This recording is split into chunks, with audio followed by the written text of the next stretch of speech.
Bonjour! Ce printemps, nos capacités d'adaptation sont très sollicitées. Alors, suivant les tendances, la présidente utilise un nouveau média pour donner des nouvelles aux amis de la Fondation Madeliède pour l'éducation. Cette semaine, plusieurs d'entre vous aviez au programme un souper de homard. Hein? Moi aussi d'ailleurs. Hein? Nous aurions tellement aimé pouvoir vous servir du bon homard frais des îles avec la belle équipe du CTMA vacancier. Mais, nos deux soupers ont été annulés. Fin mars, début avril, il devenait évident qu'il ne serait pas possible de réunir 500 personnes sur le bateau. C'est un gros changement de programme, comme beaucoup d'organisations d'ailleurs. Je veux vous rassurer d'abord à l'effet que la Fondation a un peu de sous en banque. Alors, il est possible pour nous de maintenir le même budget pour les bourses d'études cette année, ainsi que pour le programme de soutien à la réussite dans les écoles des îles. Je veux remercier les donateurs de la grande campagne qui font en sorte qu'on a cette solidité-là. Merci. D'ailleurs, au 31 mai dernier, c'est 135 étudiants des îles qui avaient déposé leur demande de bourse. Donc, il faut être présent, les besoins sont là.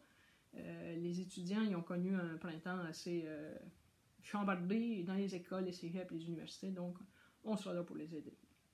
À savoir s'il va y avoir une remise des bourses aux îles comme d'habitude, ça c'est peu probable. Et ils seront informés à ce sujet-là prochainement. Cette annulation a bien sûr occasionné une importante baisse de revenus prévue dans notre budget. Mais on a quand même certaines entrées de fonds. Parmi l'ensemble des commanditaires avec qui nous avions une entente pour les soupers, donc 3 d'entre eux ont déjà versé des sous, nous les ont laissés. Je veux remercier la Fondation Claire et Jean-Pierre Léger, le groupe Océan, ainsi que la Société des alcools du Québec. Donc on a un montant de 33 000 $ dans nos coffres et c'est là. Je veux aussi mentionner la Banque nationale qui a pris l'engagement d'être coprésident et qui nous a assuré que cet engagement-là se poursuivait pour le prochain événement bénéfice. Deuxièmement, on a aussi eu des dons de la part de personnes et de sociétés.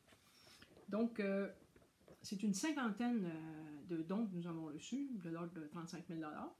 Donc, ce qui fait en sorte qu'on a des revenus de l'ordre de 70 000 $ quand même cette année.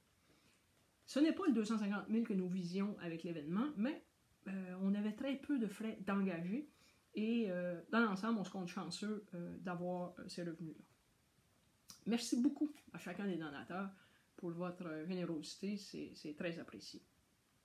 Nous savons que pour plusieurs d'entre vous, la pause obligatoire du printemps a eu des impacts négatifs, des affaires qui sont tombées sous stop et des mises à pied pour certains. Donc nous vous souhaitons bon courage pour la suite et espérons que la période sera la plus courte possible. Pour les autres, il est encore temps de faire un don, si vous le souhaitez.